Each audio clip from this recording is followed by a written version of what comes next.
హల్లెలూయా. దగ్గరగా చెప్దామా? హల్లెలూయా. దేవుని నామానికి మహిమ కలుగును గాక.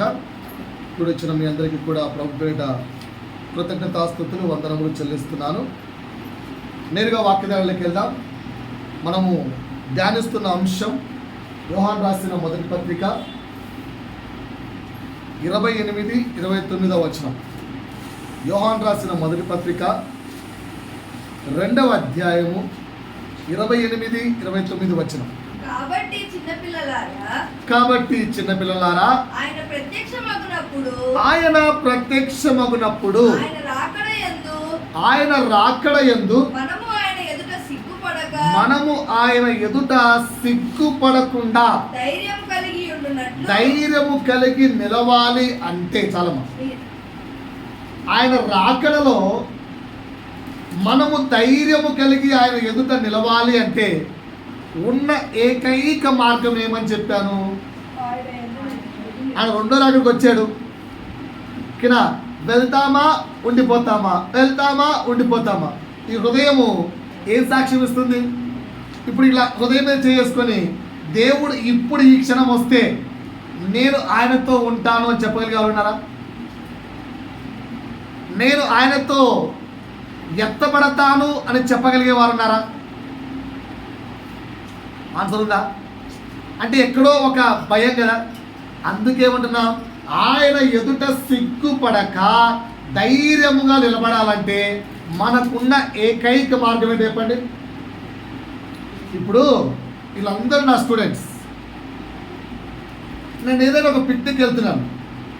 వీళ్ళలో ఎవరిని తీసుకెళ్తాను? నన్ను అనే అమ్మాయి చెప్తుంది. ఎందుకంత కాన్ఫిడెంట్ చెప్తుంది? ఓకేనా? మిగతా వాళ్ళందరూ కూడా కూతురు అని చెప్పాను. నాకు నచ్చిన విధంగా నన్ను ఎప్పుడు సంతోష పెట్టగలిగే కూతురు ఆ కూతురు. ఎప్పుడు బయటికి వెళ్ళినా కూడా, ఎక్కడ బయటికి వెళ్ళినా కూడా ఆ కూతురుని తీసుకెళ్తాం. నేను ఎక్కడున్నా కూడా నన్ను సంతోషపరుస్తుంది. ఆమె మాటలతో కావచ్చు, ఆమె క్రియలతో కావచ్చు, ఏదైనా కానీ.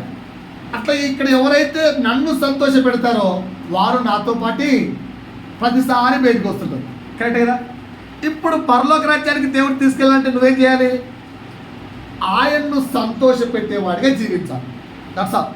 అదొక్కటే మార్గం. ఇప్పుడు మిమ్మల్ని మీరు చెక్ చేసుకోండి. నేను జీవించే జీవితం నా యేసయ్యకు ఆనందకరంగాను సంతోషకరంగాను ఉంది.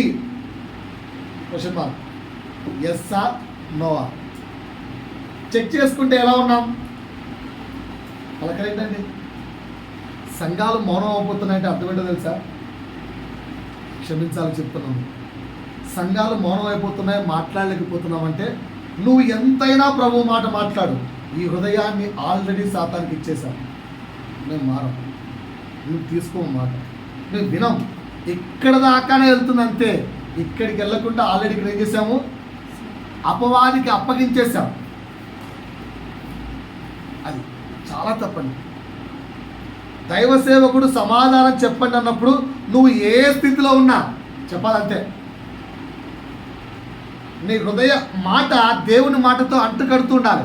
నేను చాలాసార్లు పిల్లలను కొట్టినప్పుడు, తిట్టినప్పుడు పిల్లలు ఏడుస్తుంటారు. వాళ్ళకి ఇదే అలాగే చెప్తాను. నాకు స్టూడెంట్ అడగండి, ఏడుస్తూ కూడా వాడు చెప్తాను. ఏంటి తెలుసా?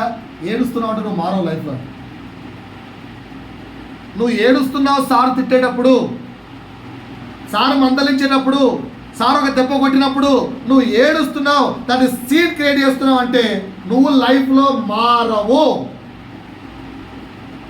పిల్లలకు నొక్కి చెప్తారు.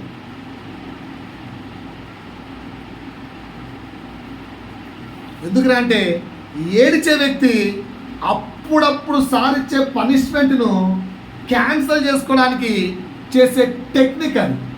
సింపతి పొందుకోవడానికి. ఎంత పెద్ద వ్యక్తి అయినా, ఎంత పెద్ద కోపం ఉన్న సారైనా ఏడుస్తానే రెండో దెబ్బ కొడతాడు. అమ్మాయిని కొడతాడా? ఎందుకు కొట్టాడు? తప్పప్పుడు అయిపోయిందా? తప్పప్పుడే మానిపోయిందా? మరి ఎందుకు కొట్టట్లేదు? తప్పు చేసింది కదా, మరి ఎందుకు కొట్టట్లేదు? ఏడ్చింది కదా. అదే ఏడవ అమ్మాయిని ఒక దెబ్బ వేయి, వీడు ఆవశ్యం కావదు. ఇంకో దెబ్బేస్తాడు, ఇంకో దెబ్బేస్తాడు. ఎందుకు? అప్పుడు మూడో దెబ్బేసి అంటే తెలుసా? తిని బాగా కొడుతుంటే కూడా పట్టనట్టున్నావు అంటారంటరా. అపాయింట్మెంట్ చెక్ చేసుకోండి స్కూళ్ళల్లో. ఈయన్ని కొట్టి కొట్టి నా చేతులు పోతున్నాయి అంటే అర్థం ఏంటి? అది ఏడవట్లే. అది ఏడిస్తే ఏడిచేది ఎందుకురా అంటే అప్పుడప్పుడు జరిగే సన్నివేశం నుంచి బయటపడ్డారు. ఆత్మీయులను అలవాటు చేసుకోండి. మనము వాక్యం మాట్లాడేటప్పుడు మనం మాట్లాడలేకపోతున్నా, నోరు తెరవలేకపోతున్నా, మన స్థితిలో నుంచి మనం బయటకు వచ్చి ప్రభువు మాటతో కనెక్ట్ కాలేకపోతున్నా, అర్థం ఏంటో తెలుసా? మన శరీరము అపవాది చేతిలోకి వెళ్ళిపోయింది. నాట్ ఇంట్రెస్టెడ్ టు చేంజ్, అంతే. ఇది ఒక క్రైస్తవత్వం, వెళ్ళిపోతూ ఉందాం అంతే. I don't want to listen the voice of lord. నాకు దేవుని స్వరం వద్దు. వినేవాడు ఎలా ఉంటాడు తెలుసా? ఆ వర్డ్ స్పష్టంగా గుచ్చుకుంటే మార్పు రావడానికి ప్రయత్నిస్తాడు. రోదన కలిగి రొమ్ము కొట్టుకుంటూ మాట్లాడతాడు. రొమ్ము పగిలిపోయేలా ఏడుస్తాడు చూసావా? గుండె పగిలిపోయేలా రొమ్ము కొట్టుకుంటూ ఏడవంటే అదే. ఎందుకంటే నేను పశ్చాత్తాపం, నేను మారిపోతున్నాను, అయ్యో ఈ మాట నన్ను గుచ్చుతుంది. పలకలేకపోతే ఏంటంటే అపవాది మాటికి కబ్జా చేసుకుంటారు. దయచేసి సహోదరులారా, ప్రియ సంగమా, అలా ఛాన్స్ ఇవ్వకండి. మనము దేవుని ఎదుట సిగ్గుపడని వారిగా రెండవ రాకడ సమయంలో నిలబడగలగాలి అంటే, ఒకవేళ నువ్వు చనిపోయిన తర్వాత నీ శరీరము లేపబడాలి అంటే, ఇప్పుడు వరకు లేపడతానే కాన్ఫిడెన్స్ ఉందా? మరి నేర్చుకోవాలంటే అప్పుడు వాక్యం ఎలా ఉండాలి? మన శరీరము ఆతుతతో, సిద్ధపడుతో, ఎంతో ఆసక్తితో ఎదురు చూడాలి. సో దానికంటే ఒకే ఒక మార్గం ఏం చెప్పాను? దేవుణ్ణి సంతోష పెట్టేలా మనం జీవించాలి, అంతే. వేరే ఆప్షన్ లేదు. దేవుణ్ణి సంతోష పెట్టేలా జీవించాలంటే 3 స్టెప్పులు అని చెప్పాను. Step number 1 ఏంటన్నాను? ఆయనలో పుట్టాలి అన్నాను. ఏమన్నాను? క్రీస్తులో జన్మించాలి. దాన్నే మన భాషలో మనం బాప్తిస్మం అంటున్నాం. దానికి అర్థం కూడా చెప్పాను. ఏం చెప్పాను అర్థము? లోకములో మనకున్న మాలిన్యాన్ని క్రీస్తు యొక్క పరిశుద్ధ రక్తం ద్వారా క్లీన్ చేసుకొని క్రీస్తులో నూతన సృష్టిగా పుట్టడం, అదే బాప్తిస్మం. ఏదో రొటీన్గా నీళ్ళలో మునిగిపోవడం కాదు. కాబట్టి బాప్తిస్మం ఇచ్చిన అడగండి, అయ్యా ఎందుకు నీళ్ళలో ముంచుతున్నావు అని. దాని అర్థం ఏంటి? నీటి బయట ఉన్నప్పుడు భాగ్యంలో ఉన్నావు, నీటి లోపలికి ముంచుతున్నావు అంటే నీకున్న ప్రతి పాపము లోపల చచ్చిపోతుంది నీళ్ళలో. మరలా తిరిగి లేస్తున్నట్టు అర్థం ఏంటి? క్రీస్తును ధరించుకొని కొత్తగా లేస్తున్నావు అని అర్థం. అది బాప్తిస్మం. అది దేవుడిని చాలా ఆనందపోయేది. ఎందుకు? నా కుమారుడు పాపములో చనిపోయి నాలో పుట్టాడు. అది క్రీస్తుని ఆనందపోయేస్తాడు. స్టేజ్ నెంబర్ 1 అని చెప్పారు. ఓన్లీ బాప్తిజం సరిపోతుందా అంటే ఇక్కడ ఉన్న వాళ్ళందరూ తీసుకున్నాం. దాని తర్వాత ప్రొసీడ్ కావాల్సిన అంశాలు ఉన్నాయి కదా. సో సెకండ్ స్టేజ్ ఏం చెప్పాను? ఎల్లప్పుడూ నువ్వు ప్రభువులో పుట్టావు కదా, కనుక ఎల్లప్పుడూ క్రీస్తు ఆనందించేలా నువ్వు జీవించాలి. ఇది సెకండ్ స్టేజ్. అలా జీవించాలంటే ఏంటంటే ఒక 10 అంశాలు చెప్పాను. ఈ 15 అంశాల్లో నువ్వు జీవిస్తున్నావంటే 2 వీక్స్ బ్యాక్ చెప్పాను నువ్వు ఉన్నట్టు. అంటే సార్ ఆ 10 చాలా సార్, బైబిల్లో చాలా ఉన్నాయి. మీకు క్లుప్తంగా ఒక 10 విషయాలు చెప్పాను. ఈ 10లో నువ్వు ఉండడం మొదలు పెట్టావంటే ఆటోమేటిక్ ఒక్కొక్కటి నువ్వు ప్రభువును ఆనందింపజేసేలా రూపాంతరం చెందుతావు. పోయిన వారం ఏం చెప్పాను? 3వ స్టేజ్ చెప్పాను. ఏంటి ఆ 3వ స్టేజ్? దేవునితో ఫ్రెండ్ అయిపోవాలి నువ్వు. అంటే దేవునితో సన్నిహితం కోసం, దేవునితో ఫ్రెండ్షిప్ కోసం మనం ఈ భూమి మీద యాక్చువల్గా పుట్టాం. ఎందుకు పుట్టారు ఈ భూమి మీద అంటే to become a friend of Jesus, to become a friend of God. అందుకు పుట్టాం. కనుక మనకు అది ఎరిగి ఆ ఆతృతతో, ఆ ఆసక్తితో బ్రతుకుతే దేవుడు ఆనందిస్తాడు. ఆ ఆసక్తితో బతుకుతున్నారా? అలా దేవునితో సహవాసం కొరకు నేను జీవిస్తున్నాను. నా ఆశ, నా ఆలోచన, నా తలంపు ప్రతి నిమిషం దేవునితో ఎలా దగ్గరైపోవాలి, దేవునికి ఎలా దగ్గరైపోవాలన్న ఆసక్తితో బతుకుతున్నాను అని చెప్పగలుగుతున్నావా? దానికి 10 అంశాలు చెప్తానన్నా. 10లో పోయిన వారం 7 చెప్పాను. ఏంటి ఆ 7? రిపీట్ చేసుకుని మీతో 3కి వెళ్దాం. 1, దేవునితో సన్నిహితం పెరగాలంటే ఏం చేయాలని చెప్పాను? ఆరాధన, సంఘము, ఆరాధన, ఇలా వర్షిప్, ఇలాంటి వాతావరణం ఉన్న వాటితో నువ్వు కనెక్ట్ అయి ఉండాలి. అలా లేవనుకో నువ్వు దేవునితో సన్నిహితంలో పెరగలేవు. ఈజీగా అపవాది నిన్ను వెనక్కి లాగేస్తావు. ఇప్పుడు నేనున్నాను కదా, పిల్లప్పుడు 1వ తరగతి నుంచి 5వ తరగతి వరకు మా అమ్మ నాన్న చర్చికి వెళ్ళారని నాకు తెలియదు. నాకైతే నేనైతే ఎప్పుడు చూడలేదు.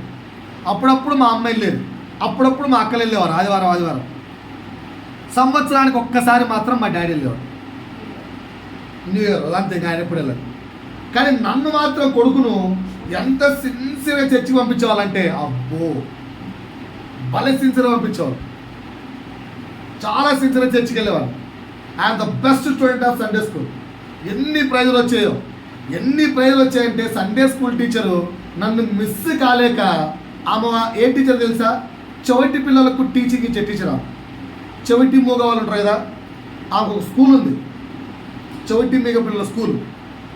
నన్ను మిస్ చేసుకోలేక ఎప్పుడు నన్ను తీసుకెళ్ళిపోయేది ఆ స్కూల్కి. అడిగేది, నన్ను ఇచ్చి నన్ను అక్కడ వదిలేదు. ఆ 1 to 5 వరకు ఈవెన్ ఆ మూగి భాష కూడా నేను మాట్లాడేవాడు. నేను ఇప్పుడు మర్చిపోయాను.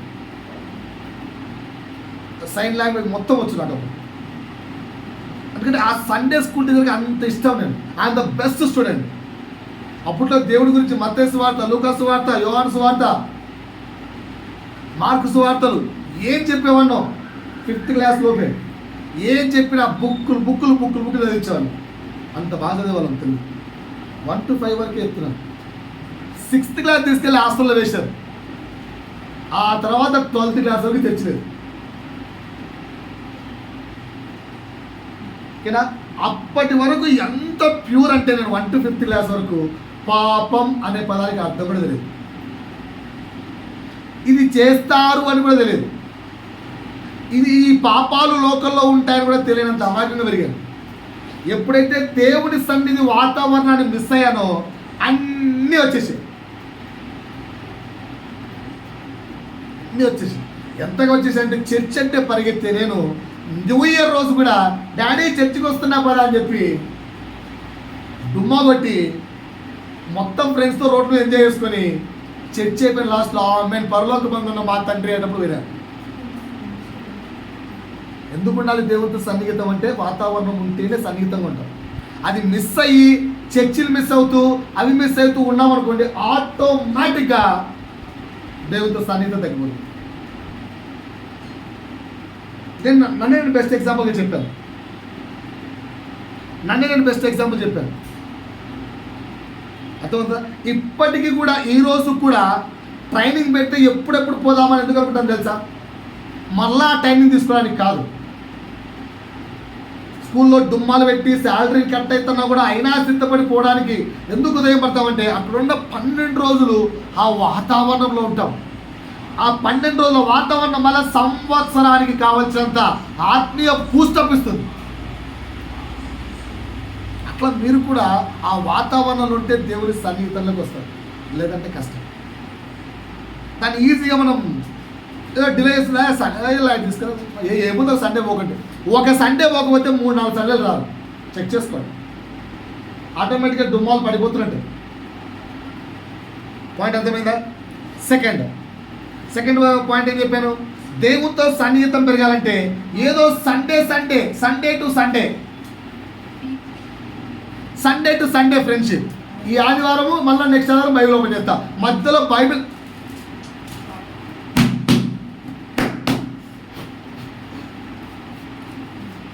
సండే రోజు, మిగతా రోజులు ఆ గుట్లో వెళ్ళి ఆ గుట్లో ఉంటుంది అంతే.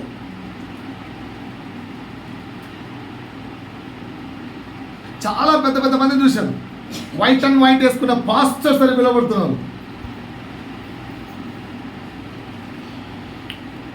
మొదటి రాజులు అంటే కొత్త నిబంధనలు చెప్తారు. చూసామన్నా? అదే నాతో పాటు చూసింది. మన వెళ్ళాము ప్రేయర్ మీటింగ్. అది షాక్. ఏంద్రైళ్ళు ప్రార్థనా పనులు అంటున్నారు, ప్రార్థన వీళ్ళు అంటారు. ఇప్పుడు మనము ఆదికాండం నుంచి తీద్దామంటే ఏంద్రైళ్ళు ఆదికాండం మధ్యలో ఎందుకు వచ్చిందని చూసాను. అలా ఉన్నాం. ఏంటంటే సండే టు సండే చర్చ్ వెళ్ళి ప్రార్థన చేస్తారు. ఒక బ్రదర్ మాకు గుర్తున్నాడు, వెళ్ళి దేవుడు నేను దీవించను గాక అంటే చంద్ర పెట్టేసాడు 20,000. ఆయన 20,000 పెడతాడు. ఇంకా పాస్టర్ పొంగిపోయి 4 సార్లు విజిట్ చేశాడు. ఎందుకంటే పోయినప్పుడు 10,000 ఎత్తున్నాడు. 4 సార్లు విజిట్ చేస్తే ఒకసారి నేను కూడా వెళ్ళాను విజిట్లో, ఏది పాస్టర్ కాదు, విజిట్లో వెళ్ళాను. వెళ్ళి వాక్యం తీయండి, మత్తయి సువార్త అంటే, సార్ మత్తయి సువార్త ఎక్కుంటే బ్రదర్ అంటారు, మత్తయి సువార్త ఎక్కుంటా అంటే అదే బైబిల్లో మత్తయి సువార్త అంట. ఏంట్రా అంటే దేవుని డబ్బుతో కొంటున్నారు. అది నాట్ పాసిబుల్ అమ్మా, నాట్ పాసిబుల్, నాట్ పాసిబుల్. ఏనా వారాంతరపు రిలేషన్షిప్ సరిపోదు. రెగ్యులర్గా దేవునితో రిలేషన్షిప్ ఉంటేనే నువ్వు దేవునితో సన్నిహితాన్ని పెంచుకోగలుగుతావు. ఏదో వారానికి ఒకసారి ప్రే చేసుకుంటాను, ఓకేనా, నేను ఓన్లీ సంవత్సరం ఒకసారి ప్రార్థన చేసుకుంటాను, సరిపోదు. మూడో మాట ఏం చెప్పాను, we have to give first priority to God. చెప్తాను, మొట్టమొదటి ప్రాధాన్యత దేవునికి ఇవ్వాలి. ఇస్తున్నావా? అప్పుడు నువ్వు దేవునితో మంచి సన్నిహితంలోకి వెళ్తావు. ఇస్తున్నావా? నేను నా కూతురు అడిగాను, మా కూతురు భద్రత మాట అంటాడు అని, డాడీ మనకైతే ఇప్పుడు గుర్తులేదు డాడీ. ఏది గుర్తులేదు? లేట్గా చర్చకు వచ్చిన మాకు అసలు గుర్తులేదు డాడీ అంటుంది. నిజమే, వాళ్ళు పుట్టినప్పటి నుంచి సాక్ష్యం, మేము ఎప్పుడు వెళ్ళలేదు, మాకు గుర్తులేదు. ఎందుకంటే డ్యూటీకి గ్రేస్ పీరియడ్ 10 minutes ఇస్తే 10 minutesలో కంపల్సరీ వెళ్తాం. ఒకవేళ 10 minutesలో వెళ్ళలేదనుకో అప్డే. మాకు గుర్తులేదు, భద్ర అంటుంది, అక్షయ గుర్తు చేస్తుంది. ఎవరికో మెసేజ్ పెట్టమ్మా అంటే ఏమంటే అది మనం ఎప్పుడు ఇంత లేట్ వచ్చింది మాకు గుర్తులేదు. ఫ్రెండ్షిప్లలో మీరు మాట్లాడుకోవాలమ్మా త్వరగా అంటే నాకు అనుభవం లేదు డాడీ అంటుంది. ఎందుకంటే నేను ఎప్పుడు లేట్గా పోలేదు డాడీ అంటుంది. Are giving first priority to Lord. దేనికన్నా ఇంపార్టెంట్, దేనికైనా ఇంపార్టెంట్ దేవునికి ఇస్తున్నారా? మూడో పాయింట్ చెప్పాను. నాలుగో పాయింట్, దేవునితో సన్నిహితం పెరగాలంటే నీ మీద పూర్తి అధికారాన్ని దేవునికి ఒప్పుకున్నారా? ఇచ్చారా? ఇస్తే దేవునితో సన్నిహితం పెరుగుతారు. ఎందుకంటే when you give authority to lord, ఆయన నీలోకి దూరుతాడు, నీలో ఉన్న ప్రతిదీ ఆయన మలుచుకుంటూ వస్తాడు. నేను ఇప్పుడు పాట పాడుకున్నారు కదా, లాస్ట్ లైన్ ఏంటి? పాడుకునే వర్షంలో పాడుకున్న పాట లాస్ట్ లైన్, దాని తర్వాత నిన్ను విడువని దేవా నా ప్రభువా, లాస్ట్ లైన్ అడుగుతున్నాను నేను, నీ చేతిలో నన్ను మలుచుము. నువ్వు ఎప్పుడైతే ఆయనకి అథారిటీ ఇచ్చేస్తావో ఈ స్టార్ట్ మేకింగ్. ఐదో మాట చెప్పాను,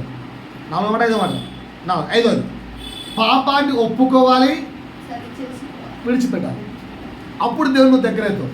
సో నేను కొత్త దేవుళ్ళకి వచ్చినప్పుడు పాస్టర్ ఏమని ప్రార్థన చేయాలి అడిగాను. అడిగితే మా పాస్టర్ చాలా చక్కగా చెప్పాడు. పాస్టర్ అశోక్ గారు అడిగారు, ఇక్కడ దేవుడు ఉన్నారా, ఇక్కడ నువ్వు ఉన్నావురా, ప్రార్థన చేయను. ఏముంది ఈజీ, ఈ నుంచి కలిసి తిరుపతి బ్రదర్ వినిపిస్తుందా వినిపించదా? చెప్పండి సార్. ఇక్కడ నువ్వు ఉన్నావు, ఎగ్జాంపుల్ చెప్తాను. ఫర్ ఎగ్జాంపుల్ ఇక్కడ వేస్తున్నాడు అనుకుని డోర్ దగ్గర నువ్వు ఉన్నావు, నువ్వు గట్టిగా నుంచి ప్రభువా అంటే కరుణామయుడికి వినిపిస్తారు బ్రదర్. కరుణామయుడి యొక్క వినిపించిన తర్వాత మన దేవుడు చూసే దేవుడు, పట్టించుకునే దేవుడు, పట్టించుకోని దేవుడా కదా. తండ్రి నేను బాధలో ఉన్నాను అంటే ఇక్కడ ఏడుస్తాడు దేవుడు, వింటాడు కదా. మరి ఎందుకు వినట్లేదు? ఎప్పుడు డౌట్ రాలే? చెప్పాలి, అందరు నా వైపు చూస్తున్నారా? డౌట్ రాలే ఎప్పుడు? ఇన్నిసార్లు నీ కష్టాలు దేవునితో మొర్ర పెట్టుకున్నావా లేదా? ఇంత దూరంలో ఉన్నప్పుడు ఎందుకు వినపడట్లేదు దేవునికి? అదే ఎందుకు వినపడేది? సింపుల్ అని చెప్తా. ఆ డోర్ నుంచి ఇడికి మధ్యలో సౌండ్ రాని మిర్రర్స్ వేసాను అనుకోండి, సౌండ్ ప్రూఫ్ మిర్రర్స్ వేసాను అనుకోండి, అటు పక్క నుంచి ఎంత మొత్తుకున్నా దేవునికి వినిపిస్తుందా? ఎందుకు వినపడాలా? డిస్టెన్స్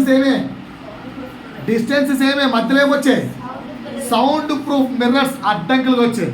నువ్వు ముర్ర పెట్టేటప్పుడు నువ్వు చేసే పాపాలు నీకు దేవునికి మధ్యలో సౌండ్ ప్రూఫ్ మిర్రర్స్ అడ్డం ఉంటాయి. డిస్టెన్స్ పెరగకపోయా అంటే నువ్వు ఎంత మొత్తుకుని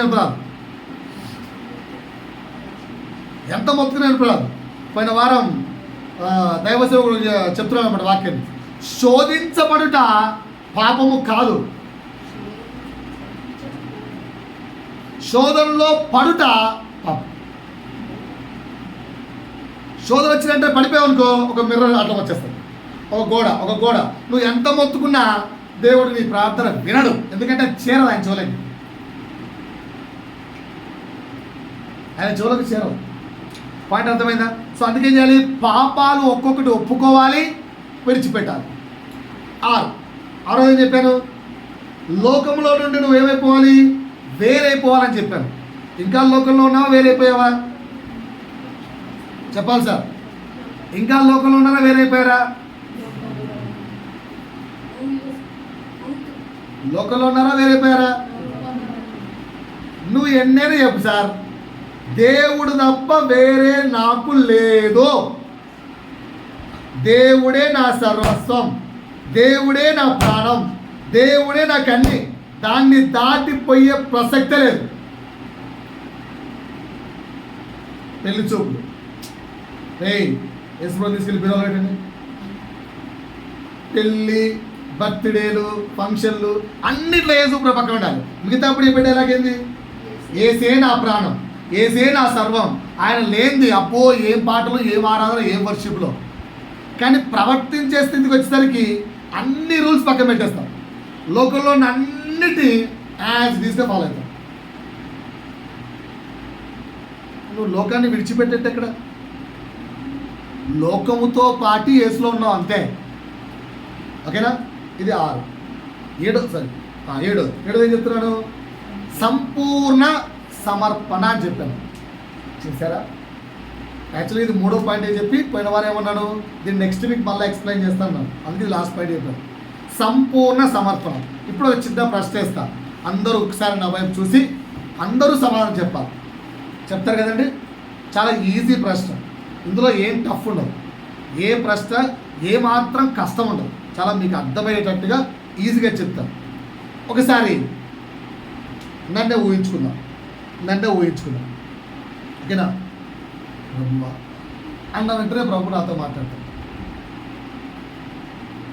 అంత డీప్ అటాచ్మెంట్ నాకు ప్రభుతో, అదంతా మీకు తెలుస్తుంది, మీకు అర్థమవుతుంది. మా పాస్టర్ ప్రార్థిస్తే ప్రభు స్వరం క్లియర్గా వినిపిస్తుంది.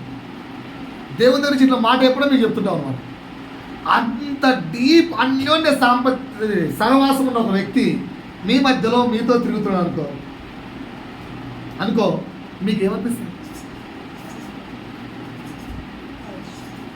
నేనైతే నాకు ట్రైనింగ్ ఇచ్చిన సహోదరుని అన్నం చూసుకుంటూ ప్రతిరోజు నా ప్రార్థనలో ఈ మాట ఉంటుంది, ప్రభువా ఒక్క రోజున నాకు అంత లోతైన సహవాసం ఉన్న జీవితం ఈ ప్రభు అని, సత్యలో ఒక రోజు నీ ప్రభు అని ఈ రోజు కూడా అడుగుతా ప్రార్థన. అంటే అంత డీప్ ఉన్న లేదు, ఆత్మీయత మనం జడ్జ్ చేయలేము, కానీ మనం చూస్తున్న ప్రకారంగా మన ఆత్మ చెప్పే అనుభవం ఏంటంటే is very close to lord, చాలా క్లోజ్గా ఉన్నాడు ఆ వ్యక్తి. నేను కూడా అంత లోతుగా ఉండాలి, అంత క్లోజ్గా ఉండాలి, అంత లోతుగా ఉండాలి.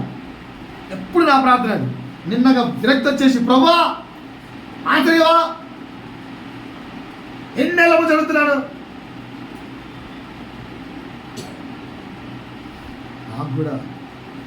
నాకు కూడా ఎవరికి లేదు అలాంటి లైఫ్.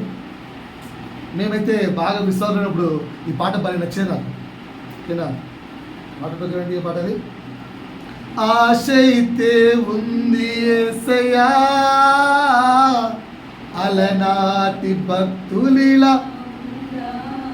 ఎంతమంది ఉన్నారో భక్తులు, అబ్రాహాము, ఇస్సాకు, యాకోబు, వాళ్ళందరిలాగా ఉండాలని ఉందా లేదా ఆశ? ఇప్పుడు నా ప్రశ్న, మీకు ఇలాంటి కోరికలు ఏమైనా ఉన్నాయా లేవా? ఏది? దేవునితో ఆ భక్తులు ఎంత క్లోజ్గా ఉండేవాళ్ళో, ఎంత సన్నిహితంగా ఉండేవాళ్ళో, నేను కూడా అంత సన్నిహితంగా ఉండాలి అనుకున్న చేద్దాం. ఈరోజు దేవుని మాట మీకు అర్థమైతే నేను పొందుకున్న సమాధానం ఆ స్థితికి వెళ్ళిపోతాను. ఊరికి టెంపరీగా చేతెత్తకండి. నిజంగా దేవునితో ఆ సన్నిహిత జీవితం కోరుకుంటున్నారా? మరి ఎందుకు లేదు? నేను చెప్పమంటారు ఆన్సర్, దేవుడి పక్షపాతి. దేవుడికి ఆయన నచ్చింది, నేను నచ్చను. దేవుడికి ఆయన నచ్చిండు, నేను నచ్చలే. నేను దేవుడిని ఇలా కూడా అడిగాను, ప్రభా ఎన్ని ఏళ్ళ మంచి ప్రార్థన చెప్తున్నాను, ఆయన ఏమన్నా టచ్ చిన్నంటే సరిగిపోతుంది, మనం మేము చెప్తే జరగదే. అంటే ఆయన అంటే నీకు ఎక్కువ ఇష్టము, మేమంటే ఎక్కువ ఇష్టం కదా. నువ్వు కూడా ఆయనతో నువ్వు ఎట్లా మాట్లాడుతున్నావు, నాతో అట్లా మాట్లాడు, అంతకంటే ఎక్కువ సేవ చేసి చూపిస్తా అనేసి ప్రేస్ ఒళ్ళుకోవట్లేదు. పోల్చుకోకండి కాదు, అంటే నాకు కూడా, నన్ను కూడా, నాతో కూడా అలా ఉండొచ్చు కదా. నేను కూడా అంత గొప్ప సేవ చేస్తా కదా, నేను కూడా మీతో అంత గొప్ప జీవితం జీవిస్తా కదా, నేను కూడా అంత గొప్ప పరిచయం చేస్తా కదా అనిపిదా? అంత విశ్వాసం అట్లుండాలి, ఇట్లా అనిపిదా మీకు? అనిపిస్తా కదా. నిన్న ప్రభు సమాధానం ఇచ్చాను, ఓకేనా? రైట్ రా, నువ్వు అడిగినట్లు ఇస్తా, నాకేం పక్షపాతం లేదు భయ్యా. ఆయన్ని పుట్టించింది నేనే, నిన్ను పుట్టించింది నేనే. నువ్వు నా కుమారుడే, ఆయన నా కుమారుడే. యేసుకు ఎంతటి విలువనిచ్చాడో దేవుడు, భూమి మీద మనిషి రీతిగా యేసు జన్మించినప్పుడు యేసుకు ఎంత శక్తినిచ్చాడో, యేసుకు ఎంత పవర్స్ ఇచ్చాడో ఈక్వల్, మోర్ దాన్ ఇవ్వడానికి కూడా తెలుస్తుంది. అందుకే యేసు వెళ్తూ ఒక మాట చెప్పాడు, ఏమని? నాకంటే అద్భుత కార్యాలు మీరు చేస్తాడు. బైబిల్లో చూస్తే యేసు కంటే పౌలు అద్భుత కార్యాలు ఎక్కువ చేశాడు.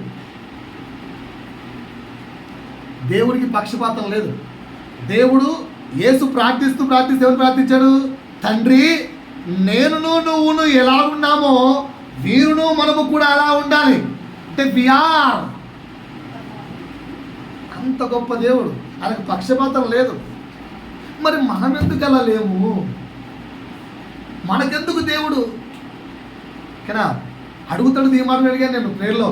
పౌలుకు నువ్వు దర్శనమిచ్చి మాట్లాడావు కనుక అంత పెద్ద సేవ చేశాడు, నాతో కూడా మాట్లాడి నేను కూడా చెప్తా, నాకు కూడా జరిపిదా?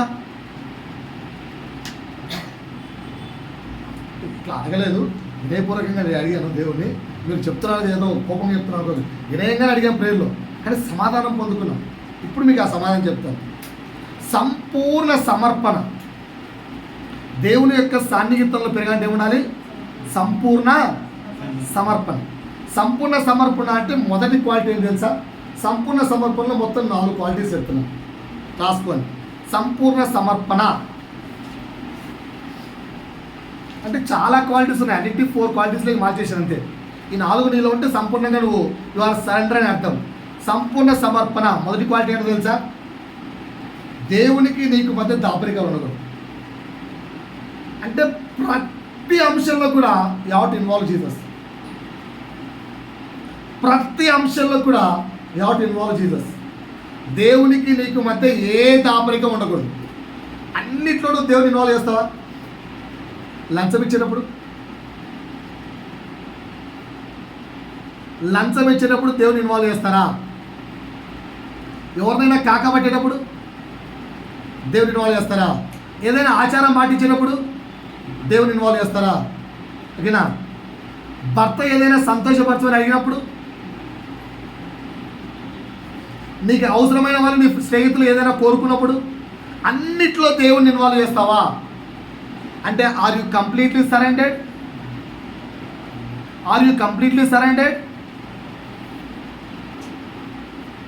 కానీ పౌలు కంప్లీట్లీ సరెండర్డ్. అందుకే పౌలుతో దేవునికి అంత మంచి సేవ పడింది. నువ్వు కూడా పౌలు కంప్లీట్లీ సరెండర్గా, రే కొంచెం ఆగరా,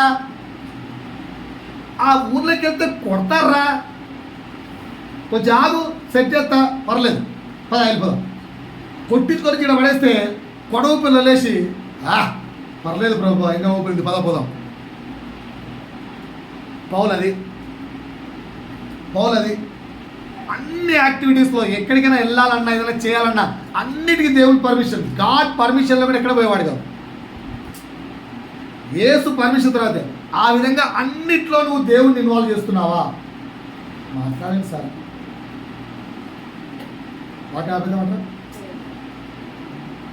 ఆపేద్దామంట మాట ఎదుగులేనా మాకు ఎందుకు ఇవేమి ఎక్కట్లేదు, ఎట్లాగూ లేవని వదిలేస్తాం అనుకోకండి.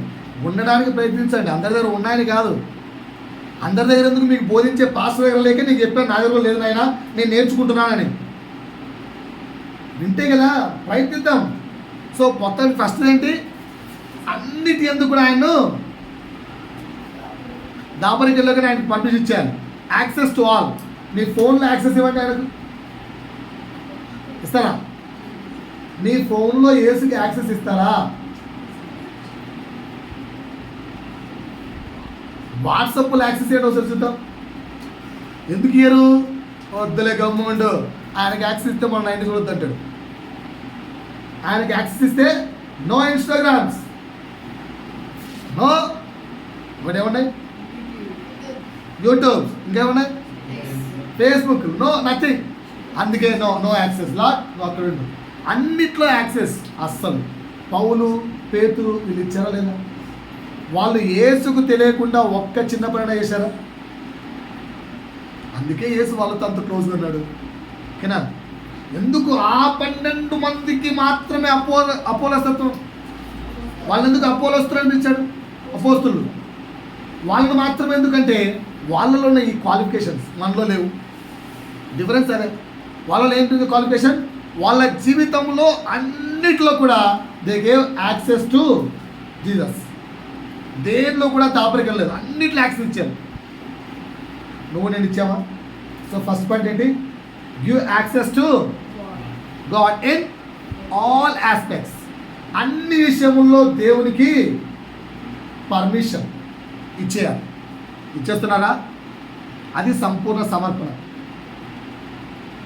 మళ్ళీ చెప్తున్నా అండి, హృదయపూర్వకంగా చెవులు గలవాడు మాత్రం వింటేనే మార్పు పొందుతాడు. లేదంటే జస్ట్ వాక్యం వింటారండి, కార్యం అయితే ఏం చేయరు. జాగ్రత్త.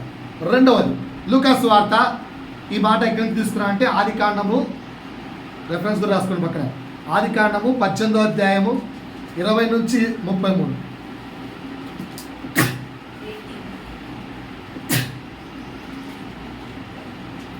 ఆదికాండము 18వ అధ్యాయము 20 నుంచి 33. అక్కడి నుంచి మాట తీస్తాం. రెండవ మాట లూకాసు వార్త 18వ అధ్యాయము 18 to 30. అందరికీ తెలిసిన కాన్సెప్టే. ఒక్క నిమిషం అమ్మ. లూకాసు వార్త 18వ అధ్యాయము 18 to 30. ఇక్కడ సంపూర్ణ సమర్పణలో రెండో పాయింట్. సంపూర్ణ సమర్పణలో ఫస్ట్ పాయింట్ ఏంటి? Give access to lord in all aspects. అది ఫస్ట్ పాయింట్. దేవునికి అన్ని విషయములలో కూడా యాక్సెస్ ఇచ్చేయాలి, పర్మిషన్ ఇచ్చేయాలి. రెండవ పాయింట్ లూకాసు వార్త 18వ అధ్యాయము 18 నుంచి 30 వరకు చదవము. ఒక అధికారి ఆయనను చూచి, ఓకే, సద్బోధకుడా, నిత్య జీవమునకు వారసుడగుటకు నేనేమి చేయవలని అడిగాడు. ఏమి చేయవలనని ఆయనను అడిగాడు. ఇది మనం ముందేసుకున్న క్వశ్చన్ లాగా లేదు. నేను కూడా అంత మంచి పాస్టర్ని కావాలంటే, నేను కూడా ఆ వ్యక్తిలాగా విశ్వాసిని కావాలంటే, నేను కూడా అంత దేవునితో సన్నిహితమైన పర్సన్ కావాలంటే నేనేం చేయాలి? ఇదే ప్రశ్న. నిత్య జీవమునకు వారసులకు అవుతుంది, నేనేం చేయాలి అనే ప్రశ్న మన భాషలో మన జీవితాలకు అప్లై చేసుకుంటే, ప్రభువా నేను కూడా నీ దగ్గర మంచి విశ్వాసిని కావాలంటే ఏం చేయాలి నేను? ప్రభువా నేను కూడా ఒక గొప్ప దాసుని కావాలంటే ఏం చేయాలి నేను? ప్రభువా నేను నువ్వు కోరుకునే నీ శిష్యుడిగా మారాలంటే ఏం చేయాలి నేను? నాకు ఉండాల్సిన క్వాలిఫికేషన్స్ ఏంటి? నీ శిష్యుడికి ఉండాల్సిన క్వాలిఫికేషన్స్ ఏంటి? వాట్ క్వాలిఫికేషన్స్ ఐ నీడ్ అని అడిగాడు. నువ్వు నా ప్రార్థన వినాలంటే నాకు ఉండాల్సిన క్వాలిఫికేషన్స్ ఏంటి? నేను నీతో ఒక బెస్ట్ ఫ్రెండ్గా, అబ్రాహాము నా స్నేహితుడని పిలిచావు కదా, ఈ రోజు నుంచి ఇదిగో నా పేరు పెట్టి, ఎస్ కీర్తి నా స్నేహితురాలు, అక్షయ నా స్నేహితురాలు, చైత్రాంజలి నా స్నేహితురాలు, చిట్టిబాబు నా స్నేహితుడు అని యేసు చెప్పాలంటే నేనేం చేయాలి? అది ప్రశ్న. ఏం చేయాలి? వాక్యం చదువుతాను, మీరు చెప్పండి ఏం చేయాలి? ఇది ఒక ఫస్ట్ చదువుతున్నారు. ఇది కాంటెంట్ ఫస్ట్ టైమా? 1,00,000 సార్లు చెప్పాను. పూర్తిగా లోకాన్ని వదులుకోవాలి. ఇంకా అక్కడి నుంచి ఆన్సర్ తీసుకున్నావా? ఇప్పుడు క్వశ్చన్ అర్థమైందా మీకు? నిత్య జీవ వారసులను కావడానికి నేనేం చేయాలి? అదే మన పాయింట్ ఆఫ్ వ్యూ ఏం చేసుకున్నాను? దేవా నేను నీకు సన్నిహితమైన కుమారుడిగా కుమార్తెగా మారాలంటే నేనేం చేయాలి? రాసుకోండి క్వశ్చన్. యేసయ్యా నేను నీకు సన్నిహితమైన కుమారుణ్ణి కుమార్తెను కావాలంటే నేనేం చేయాలి? ఆన్సర్ బాగుంది కదా ఇక్కడ. ఆన్సర్ ఏంటి? అందుకు యేసు కాదు. మనం అనుకునే ఆన్సర్ ఎప్పుడా? నేను చెప్పే కదా, దేవుడికి వాడు నచ్చింది, నేను నచ్చదు. ఇది కాదు. క్లియర్ అవుతా ఆన్సర్. చెప్పండి. ఇంకో క్వశ్చన్ వేసుకోండి అక్క. ఇంకో క్వశ్చన్ నా వైపు చూడండి ఒకసారి. ఆన్సర్ చెప్పండి. మన ప్రశ్న ఏంటి? మన ప్రశ్న ఏంటి? మన బ్రతుకులకు వేసుకుందాం. నేను నీకు సన్నిహితమైన కుమారుడిగా కుమార్తెగా కావాలంటే ఏం చేయాలి? ఆ ఏం చేయాలి ప్లేస్లో ఎంత డబ్బులు ఇవ్వాలి అడగండి, ఇచ్చేద్దాం దేవుడు. లంచం ఎంత డబ్బులు ఇస్తే లొంగుతావు ప్రభువా? నెల 10,000 పడేయమంటావా? చెప్పు. దశమాపు ఇచ్చేస్తే లొంగిపోతావా? కావాలంటే 12% ఇస్తా, సరిపోదా? 14 వేసుకో, వద్దా? సరే 20 వేసుకో లాస్ట్. డీల్ మాట్లాడుతావా దేవునితో? వద్దా? 20% డబ్బులు ఇస్తే దేవుడు లొంగిపోడా? 20% ఇచ్చేవాళ్ళకో దేవుడు లొంగిపోడు, పాస్టర్ లొంగిపోతాడు. అప్పుడు సన్నిహితం ఎవరితో ఏర్పడుతుంది? పాస్టర్తో. కాన్సెప్ట్ అర్థమవుతుందా? సో ఏం చేయాలి? ఖర్చు ఎంత అంటే ఆన్సర్ ఏంటి? దేవునితో సన్నిహితాన్ని కోరుకోవడానికి అయ్యే ఖర్చు 0 అని రాసుకోండి. బాగా వినండి. దేవునితో సన్నిహితాన్ని కోరుకోవడానికి, ఇలాంటి కోరిక కలిగి ఉండడానికి అయ్యే ఖర్చు 0నే. కోరిక ఉంటుంది అందరికీ. ఇక్కడ ఉన్న అందరి చేతులు ఎత్తారు కోరిక ఉందని. ఆ కోరిక అయ్యే ఖర్చు ఎంత? 0. కోరికకి అయ్యే ఖర్చు 0. అది నెరవేరాలంటే అయ్యే ఖర్చు చెప్తాడు. కోరిక, ఆ మనసులో ఆ కోరిక ఉండడానికి అయ్యే ఖర్చు ఎంత? 0. కిందకి వెళ్ళండి.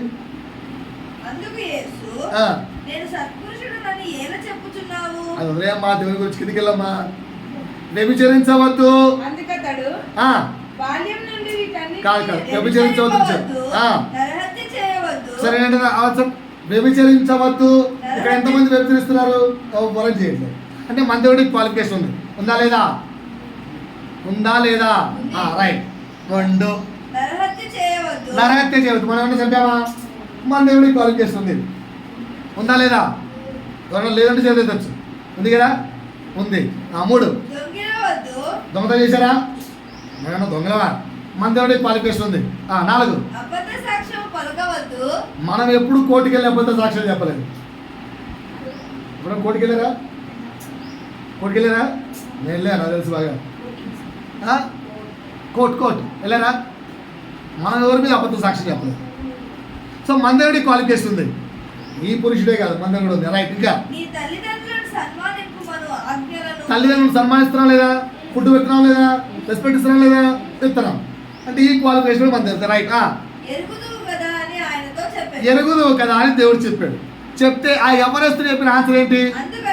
అందుకతడు బాల్యము నుండే వీటన్నిటిని నేను ఆల్రెడీ పాటిస్తున్నాను. మనము కూడా ఇవన్నిటి పాటిస్తున్నాం. యేసు ఇచ్చిన ఆన్సర్ మనలో ఉందా లేదా? యేసు ఇచ్చిన ఆన్సర్ మనలో ఉందా లేదా? ఉందంటే మనం కూడా దేవునికి చాలా క్లోజ్. అందరు క్రైస్తవత ఇక్కడ చచ్చిపోయారు. అందరు క్రైస్తవత ఇక్కడ అయిపోయాయి. కింద ఇవన్నీ మనలో ఉన్నాయి. ఇవన్నీ ఉన్న మనల్ని నామమాత్రం క్రైస్తవుడు అని పిలుస్తారు. రాసుకోండి. కింద 10 ఆజ్ఞలు చెప్పలేక 5 అయిపోయారు. కింద ఇవేంటంటే బయట వ్యక్తులకు మనం చేసే సెకండరీ థింగ్స్. చిన్నప్పటి నుంచి చేసే ఇవన్నీ సెకండరీ. దీని ద్వారా దేవునికి నీకు మధ్య మంచి సహవాసం ఏర్పడదు. దీని ద్వారా దేవునికి నీకు మధ్య మంచి సాన్నిహితం ఏర్పడదు. It is your responsibilities you have to do. ఇవి పాటిస్తే నేను నామమాత్రం క్రైస్తవుడు అంటాడు. ఇవి పాటించడానికి ఖర్చు ఎంత? ఆర్ యు ఏ క్రిస్టియన్ అన్నా? ఇప్పుడు ఇవి పాటిస్తున్నా, నువ్వు క్రిస్టియన్వా కాదా? క్రిస్టియన్వే. సో ఈ క్రిస్టియన్గా మారడానికి నీకైనా ఖర్చు ఎంత? ఖర్చు ఎంత పెట్టావు? వ్యభిచరించకుండా ఉండడానికి నువ్వు చేసిన డబ్బులు ఖర్చు ఎంత? అదే అడిగారు. దొంగలికుండా ఉండడానికి నువ్వు చేసిన ఖర్చు ఎంత? అది అడిగాను. సో నామం మాత్రము క్రైస్తవులుగా మనం ఎదిగి ఏ రూపాయి ఖర్చు పెట్టకోకుండా ఏమీ ఖర్చు పెట్టకుండా నామం మాత్రం క్రైస్తవులుగా ఎదిగాం. దీంతో సాటిస్ఫై అయిపోయాం మనం అంతే. కానీ కొందరు మనం వారిలాగా ఉండాలనుకుని చూసావా, they are not satisfied with that word of Christian. వారు ఆ వర్డ్తో ఆగిపోలేదు. ఓకేనా?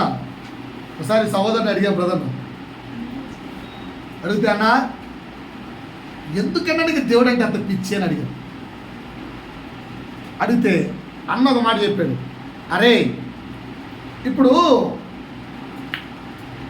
నువ్వు మామూలు కారు వేసుకొని వెళ్ళావురా, దిగావు. నేను ఇన్నోవా కారు వేసుకొని దిగాను రా. నువ్వు తెల్ల సొక్కేసుకున్నావు, నేను తెల్ల సొక్కేసుకున్నాను. వింటున్నారా? నువ్వు తెల్ల సొక్కేసుకున్నావు, నేను తెల్ల సొక్కేసుకున్నావు. అమ్మా వాక్యాన్ని డిస్టర్బ్ చేయదు, వినాలి. నువ్వు తెల్ల సొక్కేసుకున్నావు, నేను తెల్ల సొక్కేసుకున్నావు. మన ఇద్దరిలో ఎవరిని గ్రాండ్గా రిసీవ్ చేసుకుంటారు? ఎందుకు? రెండు కార్లేగా. దాని పేరేంటి? కారు. దీని పేరేంటి? కారే. నేను ఏరోప్లేనా? కాదుగా. పేరు కారా, కార్ కాదా? కార్. రెండు కార్లే, ఇద్దరు తెల్ల సొక్కలు వేసుకున్నారు. మరి వాడికి ఎందుకు రెస్పెక్ట్, ఎందుకు రెస్పెక్ట్ లేదు? పాయింట్ అర్థమైందా? ఇప్పుడు నేను కూడా, నువ్వు క్రిస్టియనే, నేను క్రిస్టియనే. నువ్వు స్వర్గానికి వెళ్తావు, నేను స్వర్గానికి వెళ్తాం. కానీ నేను ఏం కోరుకుంటాను తెలుసా? కదా, నా కుమారుడా మంచి పోరాటం నువ్వు పోరాడేవరా, రా అని గ్రాండ్ వెల్కమ్ నా దేవుని దగ్గర నుంచి కోరుకుంటాను. నామినల్ క్రిస్టియానిటీ నాకు వద్దురా. మనం ఎక్కడ ఆగిపోయాం చెప్పండి? ఎందుకు మనం వారిలాగా, పేతురులాగా, పౌలులాగా మనం ఎందుకు లేము అంటే, మనం కేవలం నామినల్ క్రిస్టియానిటీ దగ్గర ఆగిపోయాం. ఏది వ్యభిచరించవద్దు, దొంగలించవద్దు, అమ్మను నాన్న సన్మానించండి, ఇక్కడే ఆగిపోయాం. ఆ ఆజ్ఞలతో ఆగిపోయాం. ఇంక ముందుకు వెళ్ళలేము మనం. అందుకే మన లైఫ్ క్రిస్టియానిటీ ఇంతే ఉంది. ఏది? Secondary life of Christianity. ఒక ట్రైనింగ్ ఇస్తే కూడా ఒక మాట చెప్పాడు, secondary life of ministry, first life of ministry. ఇప్పుడు నేను ఉన్నాను, నేను ఇప్పుడు మినిస్ట్రీలోకి వచ్చాను. నేను కూర్చొని ప్రభువా ప్రభువా ప్రభువా ప్రభువా ఏడుస్తే, ఆ ఊరికి వెళ్ళాక ఆ ఊర్లో దెబ్బ మీద పడేటప్పుడు దేవుడు దూరి నన్ను కాపాడతాడు. ఈ వయసులో ఉన్నోళ్ళు ప్రభువుకు సమర్పించుకొని సేవకొచ్చి ముందుకెళ్తే, ప్రభువా నేను ఆ ప్రాంతంలోకి సేవకి వెళ్తున్నా అంటే, ఈడు ఇక్కడ ప్రే చేసి ఆ ప్రాంతానికి అడుగుపెట్టే లోపు ఆడ వాతావరణం, ఈడు పోతానే రిసీవ్ చేసుకోవడం ఒక ఫ్యామిలీ. వీడు ఉన్న నాళ్ళు వీడికి ఫుడ్ గిట్ట అన్ని పెట్టి ఒక ఫ్యామిలీని ఇక్కడ ఉండగా అక్కడ సిద్ధపరుస్తాడు దేవుడు. ఇద్దరికి డిఫరెన్స్ అర్థమైందా?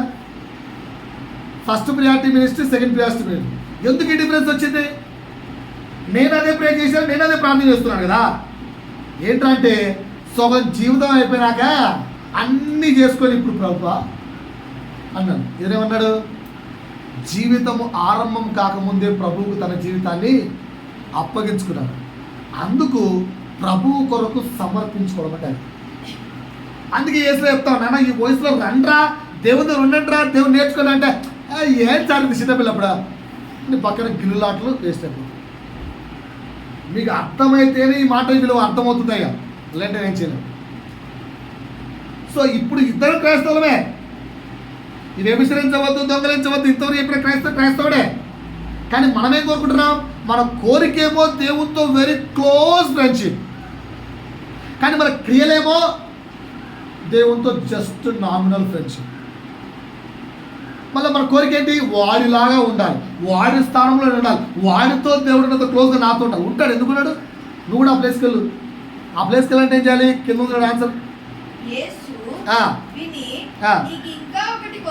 ఆయన వ్యభిచరించవద్దు, దొంగలు సరిపోయి ఉన్నాయి కదా, ఇక్కడ ఉన్నావు ఇప్పుడు నామినల్ క్రైస్టియన్గా. వద్దు, ఈ స్థానం కోరుకుంటున్నావు కదా, ఇంకొకటి పెండింగ్ ఉంది, ఆ పెండింగ్ చెయ్యి, వచ్చేస్తాను. అది ఏంటి ఆ ఒక్క పెండింగ్? కంప్లీట్లీ అన్నీ వదులుకొని నన్ను వెంబడించేసి, అంటే జస్ట్ యూ ఫాలో మీ.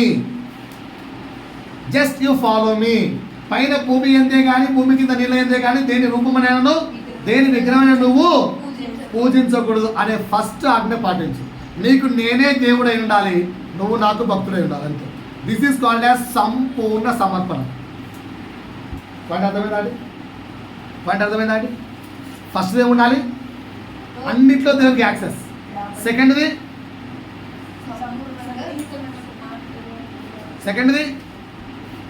ఏంటి? సంపూర్ణ సమర్పణలో నీ జీవితాన్ని పూర్తి ఇచ్చారు. సరెండరింగ్ టు లా. అంటే దీనికే ఖర్చు చెప్పండిరా, మీకు అర్థమే భాషలో చెప్తాను. దశంభాగం వేశారు, దేవుడు యాక్సెప్ట్ చేశాడా? అలాగని చెప్పి తృణీకరించాడా? మీకు నేను ఖర్చుతో చెప్తున్నాను. కోరికకయ్యే ఖర్చు ఎంత? 0. నామినల్ క్రిస్టియన్గా కావాలనుకయ్యే ఖర్చు ఎంత? నామినల్ క్రిస్టియన్ ఎప్పటి నుంచి దశంభాగం ఇస్తావు. 0 ఏం కాదు, దశంభాగాలు ఇస్తూ కూర్చుంటావు దేవునితో. నామినల్ క్రిస్టియన్ ఎప్పటి నుంచి. సో నామినల్ క్రిస్టియన్కి అయ్యే ఖర్చు ఎంత? 10%. సంపూర్ణమైన సన్నిహితుడిగా అయ్యే ఖర్చు ఎంత చెప్పంటారా? ఈమె తన జీవితం అంతా నాకు వేసేసింది. జీవితం మొత్తం సర్వస్వం దేవుడికి ఇచ్చారు. ఓకేనా? సర్వస్వం. ఏరా కారంటే ఈ భూమి మీద దేవుడు నన్ను నడిపిన వల్ల కారణాలు ఈరోజు నువ్వు తీసుకెళ్తావా నీకో.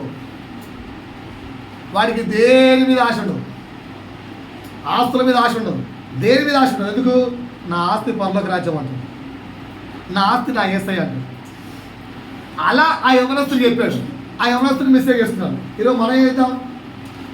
మనకు కూడా దేవుడు చెప్తున్నాడు, అన్నిటి వదులుకొని సర్వస్వము నా కొరకు ధారాళంగా ఇచ్చేసి నువ్వు నా సన్నిహితుడు అయిపోయి పక్కన చూసి ముడిచిపోతున్నావు కదా.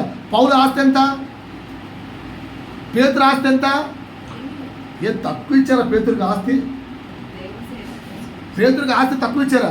ఏది ఇస్తే ఏందమ్మా, ఇప్పుడు అందరు తెచ్చి నాకు ఇచ్చారు సేవకు అని చెప్పి. నా చేతిలో ఉందా నీ చేతిలో ఉందా? నా చేతిలో ఉంది, అయిపోయా. నాకు అయింది నీకెందుకు? ఇప్పుడు పేతురు ఆస్తి ఎంత? ఒక్కొక్కరికి పొలాలన్నీ తెచ్చిచ్చారు. కానీ పేతురికి ఆస్తి మీద ఇంపార్టెంటా? నా దగ్గర ఏమి లేదు, ఇదంతా నాకొద్దు, ఓన్లీ అది సంపూర్ణ సమర్పణ. ఈ యవనస్తుని మిస్ అయ్యాడు, పేతురు చేశాడు. మనం చేద్దాం, యవనస్తుని ఫాలో అవుదామా పేతురు ఫాలో అవుదామా? ఆలోచించండి. ఊరికి కలలు కనడానికి కోరికకి అయ్యే ఖర్చు 0. అంతకంటే కొంచెం ఏదో ఆత్మీయం చూపించి వస్తే ఖర్చు కానుకలు దేశం బాగా ఉంటాయి, ఆ ఖర్చు అది కొంచెమే స్వల్పం. కానీ నువ్వు దేవునికి సన్నిహితుడిగా మారంటే ఖర్చు నీ సర్వస్వం నాకు అప్పగించేసారా? ఎవడో టీచర్ ఎందుకు? నేనేంటి టీచర్గా మారిపోతాను. అడుగు వేస్తే అడుగులో దేవుడు మాట్లాడతాడు. నువ్వు వేసే ప్రతి అడుగులో నువ్వు ఇట్లా టర్న్ అవ్వాలి, అట్లా టర్న్ అవ్వాలి కూడా దేవుడు ఏమంటాడు. 100% పాజిటివ్. సార్ మాకు అలాంటి ఎక్స్పీరియన్స్ లేదన్నా. లేదు, ఎందుకు? మనం ఇప్పుడు ఎక్కడ ఉన్నాం? 0 to 10. 0 ఖర్చు నుంచి 10 రూపీస్ దేశం బాగా ఖర్చు కడిగి ఆగిపోయాం మన లైఫ్. ఇంకా లేదు. చాలామంది దేవుడు ఎందుకు అంత సన్నిహితం ఉన్నాడు? వాళ్ళు 0 to 10 దగ్గర ఆగిపోలేరు. I don't want 1 rupee also. 100 నీదే, 100 నీదే. అన్నం కాకులతో పంపిస్తావా? తింటా. ఈరోజు వాళ్ళ అన్నం గురించి కూడా ఆలోచించారు. మధ్యాహ్నం అయితే చింతించడం దగ్గర ఆఫ్టర్ నాకు ఆకలిస్తుంటే నా తండ్రికి తెలీదా, నా కడుపుగా పంపించేస్తాను. నేను అనుభవంతో చూస్తాను ఎన్నోసార్లు సేవకుల ద్వారా వెళ్ళి, అన్న టైం అవుతుంటే అరవకురా దాని అంతగా వస్తుంది. అప్పుడప్పుడు వస్తూ అన్న ఎందుకు లంచ్ బాక్స్ ద్వారా అనిపించిన అన్న తెచ్చాను. అది కదా దేవుడు నీకు ఏం కావాలో చూసుకుంటాడు, నువ్వు దేవుడికి పూర్తిగా ఇచ్చేస్తావు. కానీ మనం ఏం చెప్తాం? మన పోషన్లో క్యాల్కులేషన్స్, అందుకు మనం ఇలా ఉన్నాం. పాయింట్ అర్థమైందా? సంపూర్ణ సమర్పణ ఉన్నట్ట లేనట్ట? పాయింట్ అర్థమైందా మీకు? ఇది సెకండ్ పాయింట్. సెకండ్ పాయింట్ ఏంటి? సంపూర్ణ సమర్పణ అంటే సర్వస్వం దేవుడికి ఇచ్చారు. Second point. మొదటి పాయింట్ ఏంటి? దాపరికాలు ఉండకూడదు, కంప్లీట్ యాక్సెస్. సెకండ్ ఏంటి? 100% యువర్ ఈజ్ టు గాడ్. అంటే నీది దేవుందే. నీదంటే ఏం లేదు. 100 నువ్వు దేవుడు వాడి, నీకు సంబంధం లేదు. మూడు సంపూర్ణ సమర్పణకు గుర్తేంటో తెలుసా? ఇప్పుడు కూర్చున్న వాళ్ళు చాలామంది అనొచ్చు, దేవుడికి నా జీవితం మొత్తం ఇచ్చేసేనా, నేను చర్చిలో బతికేవాడిని, బతికేస్తా పాస్టర్, నాకు ఏ ఉద్యోగం వద్దు, సద్యోగం వద్దు, ఏ వద్దు, చర్చిలో బతికేస్తాను, 3 పూట్లు అన్నం పెట్టద్దులే, ఒక పూట పెట్టుకోవాలంటే బతికేస్తాను అనేవాళ్ళు కూడా ఉన్నారు. అంటే అప్పుడు first point second point 2 net అదే. అయినా కూడా దేవుడితో స్నేహం ఉండదు. ఏం డిఫరెన్స్ తెలుసా? 3వ పాయింట్ ఉండదు. 3వ పాయింట్ అంటే తెలుసా? పాపము నుండి వేరుపడ్డాడు. సంపూర్ణ సమర్పణకు గుర్తుంటే తెలుసా? పాపం నుండి వేరుపడాలి. చర్చిలో ఉన్నావు బాగానే ఉంది, ఓకేనా? ఏలీ కుమారులు ఎక్కడున్నారు? సమూయేలు చర్చిలో ఉన్నాడు, ఏలీ కుమారులు చర్చిలో. ఏలీ అంటే పాస్టర్. ఏలీ కుమారులు చర్చిలో ఉన్నాడు, సమూయేలు చర్చిలో ఉన్నాడు. దేవుడు సమూయేలుతో ఎందుకు మాట్లాడాడు, పాస్టర్ పిల్లలతో ఎందుకు మాట్లాడలే? సమూయేలేమో దేవుని మందసము దేవుని కొరకు బతుకుతున్నాడు, ఏలీ కుమారులేమో చర్చి వచ్చే అమ్మాయిల కోసం లైన్లు వేసుకుంటూ వాళ్ళతో విచారం చేస్తున్నారు. ఎక్కడ ఉన్నాము కాదు ప్లేస్. అంటే ప్రభువా అంతా నీ అర్పితం కాదు, పాపము నుండి వేరు కావాలి అయ్యారా? పాపము నుండి వేరు కావాలి అయ్యారా? రెఫరెన్స్ రాసుకోండి. 2 కొరింథీ 6వ అధ్యాయము, 2 కొరింథీ 6వ అధ్యాయము 14 నుంచి 18 వరకు. ఇక్కడ నుంచి పాయింట్ చెప్పాను. సమర్పణకు గుర్తేంటో తెలుసా? పాపము నుండి వేరైపోవడం. రాసుకోండి. సంపూర్ణ సమర్పణకు గుర్తు పాపము నుండి వేరైపోవడం.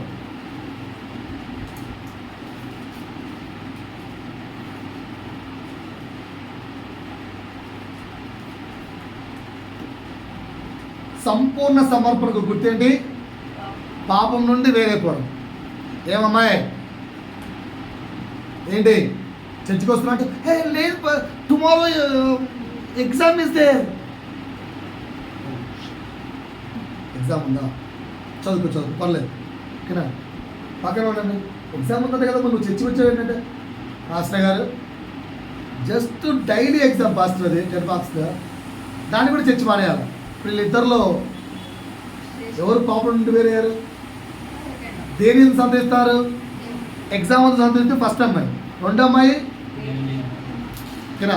మా పాత పాస్టర్ పిల్లలు ఉండేవాళ్ళు, ఈ విషయంలో వాళ్ళు చాలా యాక్సెప్ట్ చేస్తారు. మెయిన్ ఎగ్జామ్ ఉన్నా కూడా ఆ రోజు కూడా చర్చి కుటుంబం పెట్టేవాళ్ళు. పబ్లిక్ ఎగ్జామ్ రాసినప్పుడు కూడా అడిగాను, పబ్లిక్ ఎగ్జామ్ కదమ్మా అంటే 2 hours church, public exam 2 hours చర్చిలో ఉంటేనే అన్నీ మర్చిపోతా ఉంటారు. దేవుని ఇంపార్టెన్స్ సార్. మనం ఎలా ఉన్నాం? 2 గంటలు కూడా చర్చికి రాలేకపోతున్నాం. దయచేసి మార్చుకుందాం. ఇక్కడైనా పాయింట్ అర్థమైందా? 3వ పాయింట్, పాపం నుండి ఏం కావాలి? వేరైపోవాలి. పాపం నుండి అక్కడ ఏముంది? 2 కొరింథీలో చదవండి ఒకసారి, 14-18.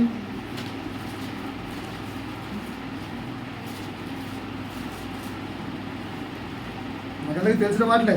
మీరు అవిశ్వాసులతో జోడీగా ఉండకుడి, నీతికి దుర్నీతితో ఏమి సాంగత్యము, వెలుగునకు చీకటితో ఏమి పొత్తు, బెలియాలతో ఏమి సంబంధము. పాయింట్ అర్థమైనాయండి? పాయింట్ అర్థమవుతున్నాయా? అయ్యా కంప్లీట్లీ సరెండర్ టు లార్డ్ అంటాము, దేవునితో బహు సన్నిహితమైన జీవితం కావాలని కోరుకుంటాము, బట్ పాపాన్ని మాత్రం విడిచిపెట్టాము. దేవుడు నేను ప్రార్థన అంటే నాతో మాట్లాడాలి సార్, మాట్లాడతాడు. పాస్టర్ గారు ప్రార్థిస్తున్నాను, దేవుడు మాట్లాడలేదు. పాస్టర్ గారు ఎందుకు మాట్లాడు? ఆయన మాట్లాడుతున్నాడు. నీకు ఆయనకు మధ్యలో ఏముంది? నువ్వు వీటన్నిటితో జోడి కట్టుకున్న వల్ల ట్రాన్స్పరెంట్ షీట్సా లేకపోతే సౌండ్ ప్రూఫ్ షీట్సా?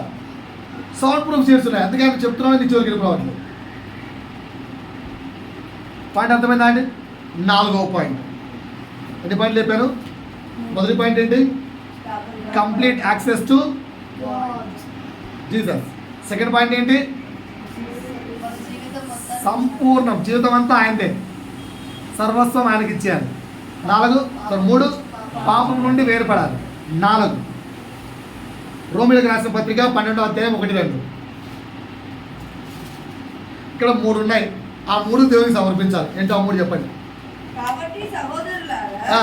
పరిశుద్ధమును దేవునికి అనుకూలమునైన సజీవ యాగముగా మీ శరీరములను ఆయనకు సమర్పించుకోండి. ఏం సమర్పించాలండి? శరీరములను. మొదటిది ఏంటట? పరిశుద్ధ- శరీరములను. అది కూడా ఎట్లా? పరిశుద్ధమును దేవునికి అనుకూలమునైన సజీవ యాగముగా. అందుకే ఇప్పుడు ఈరోజు మట్టి నిన్ను ఆరాధించునా అని. సజీవముగా ఉన్నప్పుడే దేవునికి ఏం చేయాలి? ఆరాధించాలి. ఓకేనా? 90 ఏళ్ళు వచ్చినాక ఇప్పుడు నేను ప్రభు సేవకి వెళ్తాను. సజీవంగా అర్పిస్తున్నావా? మృతతుల్య మీద బాడీ అర్పిస్తున్నావా? ఇప్పుడు సేవకి వెళ్ళడం అవసరమా? 90 ఏళ్ళు అంటే ఎవరెవరు చూశాడు ఆయన? కొడుకును, మనవళ్ళను, మనవళ్ళకు మళ్ళా కొడుకులను. దగ్గర 3 జనరేషన్ చూశాడు.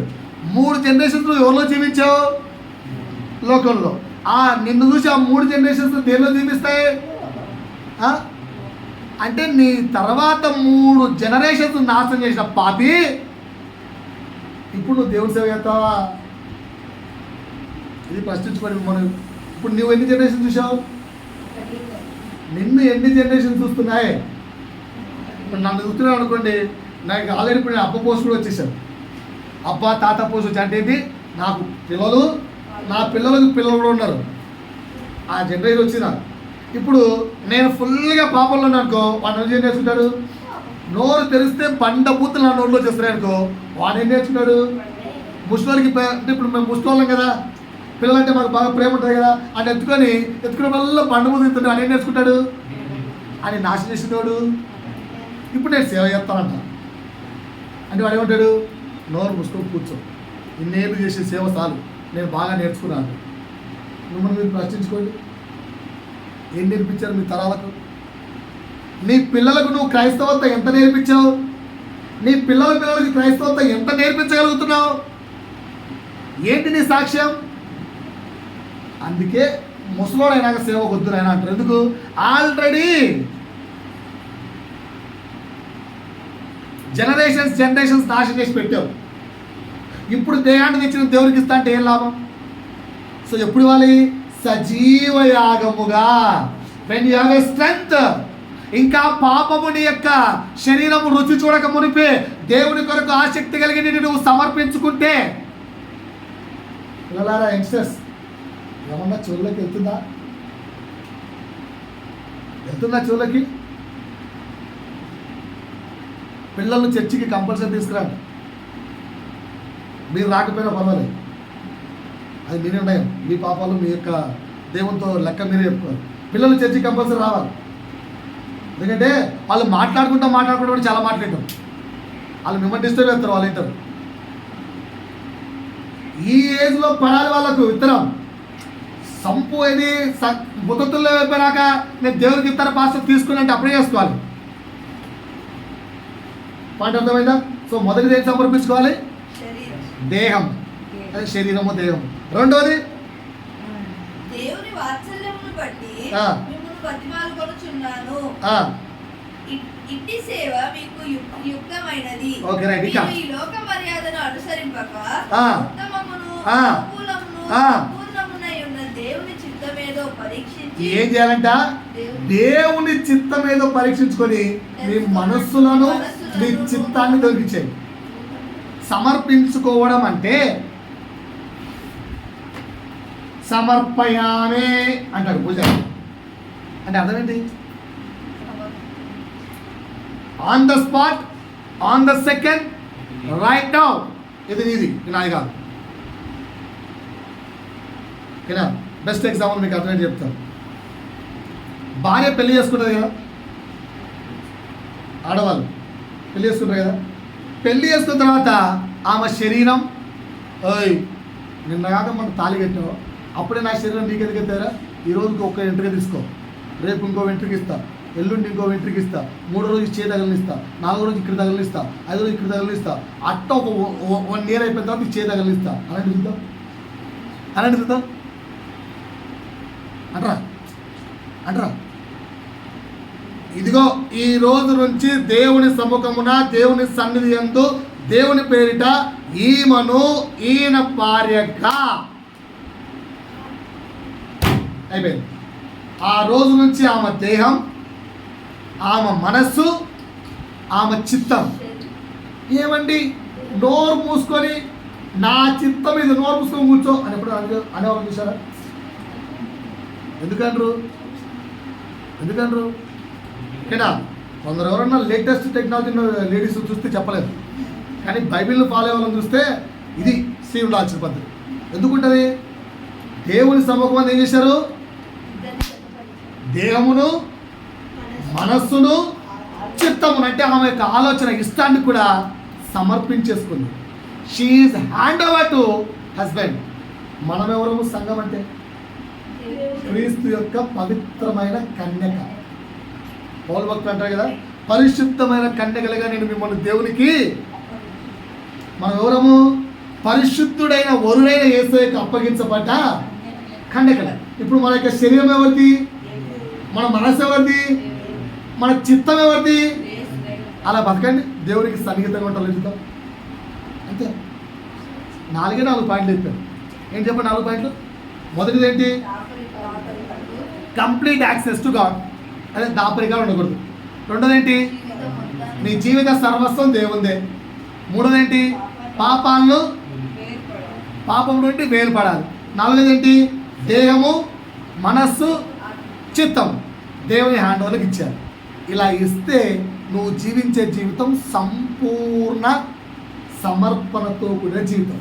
అలా జీవిస్తే యేసు పేతురుతో ఎలా ట్రీట్ చేశాడో, పౌలుతో ఎలా ఉండేవాడో, గొప్ప గొప్ప అపోస్తులు అని చెప్పబడుతున్న వాటితో ఎలా సాన్నిహితంగా మెలిగాడో, మనతో కూడా దేవుడు అంతే సాన్నిహితంగా ఉంటాడు. ఆమేన్. ఇప్పుడు మీ ప్రశ్నలకు, మీ హృదయంలో ఎన్నోసార్లు దేవుడు నా ప్రార్థన విండే, దేవుడు నాతో అంత క్లోజ్గా లేడే, దేవుడు పక్షపాతి కాదు. ఆయన అందరినీ సమానంగా ప్రేమిస్తున్నాడు. కానీ మనము ఆయనతో ఉండే జీవితంలో తేడా. ఇది సరి చేసుకోండి, ప్రభు మీతో సన్నిహితంగా ఉంటారు. దేవుడి వాక్యం ద్వారా మహిమ తెచ్చుకోను గాక.